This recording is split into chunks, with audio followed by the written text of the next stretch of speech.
पुराण उठाओ तो स्कंद पुराण में अगर मकर संक्रांति के क्रम को यदि पढ़ोगे तो मालूम पड़ेगा कि पूरे वर्ष में एक दिन ऐसा था जिस दिन भगवान शिव और नारायण ये दोनों, इसलिए आज भी हिंदू धर्म में गुड़ के लड्डू तिल्ली के साथ मिलाते हैं। क्यों? उसका कारण कि शंकर और नारायण ये दोनों एक ही दिन एक ही पल गंगा का स्नान करने के लिए आए। एक ही माता लक्ष्मी भगवान नारायण और भगवान शिव को स्नान के लिए गुप्त रूप से झांकती है।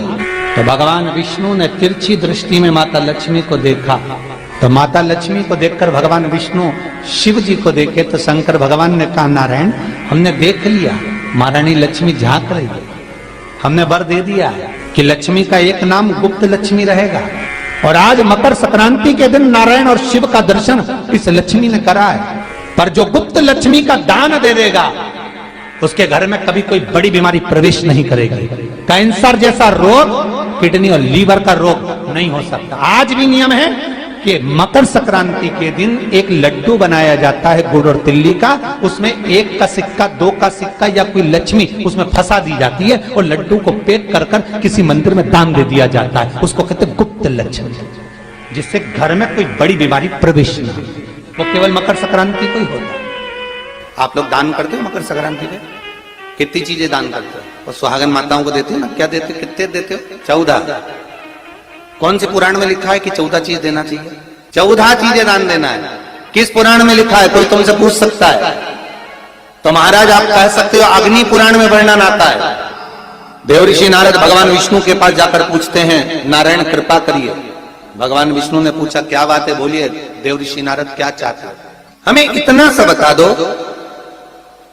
शिव जी के यहां जाते हैं तो पहले उनके द्वारपाल से पूछना पड़ता है अंदर जाने के लिए। ब्रह्मा जी के यहाँ जाते हैं तो ब्रह्मा जी के द्वारपाल से पूछना पड़ता है। इंद्र के यहाँ जाते हैं तो इंद्र के द्वारपाल से पूछना पड़ता है। हम जितनी भी जगह जाते हैं तो कोई ना कोई द्वारपाल से हमें पूछना पड़ता है अंदर जाने के।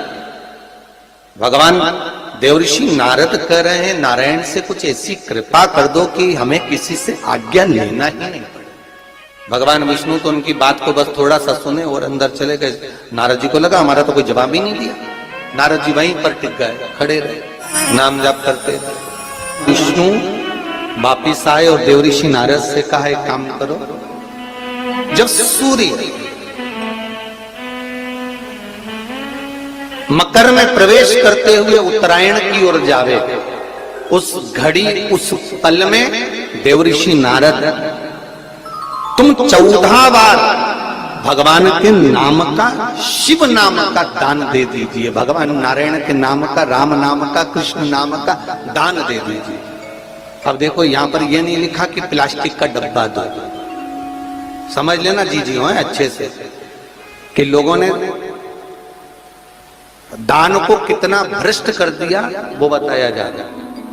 अग्नि पुराण में यह नहीं लिखा कि तुम प्लास्टिक की चाय की चन्नी दो 14, बाल्टी दो 14, या प्लास्टिक का डब्बा दो 14। यहां पर यह नहीं लिखा है कुछ भी हो।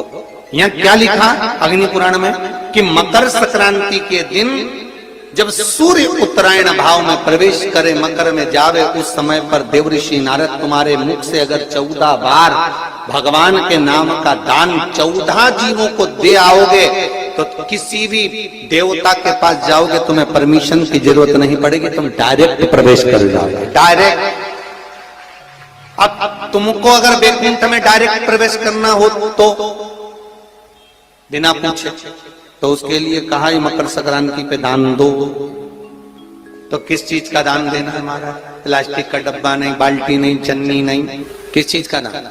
तो कहा अगर देवर्षि नारद आप दान दे रहे हो तो 14 नाम का दान दीजिए। 14 जीवों को नाम का दान दे दो, भगवान के नाम का भजन करो। और अगर संसार के लोग दान दे तो किस चीज का? तो के अन्न से बड़ा कोई दान, अन्न से बड़ा कोई दान। आज भी नियम है कि मकर संक्रांति के दिन एक लड्डू बनाया जाता है गुड़ और तिल्ली का, उसमें 1 का सिक्का, 2 का सिक्का या कोई लक्ष्मी उसमें फंसा दी जाती है और लड्डू को पैक कर कर किसी मंदिर में दान दे दिया जाता है। उसको कहते हैं गुप्त लक्ष्मी, जिससे घर में कोई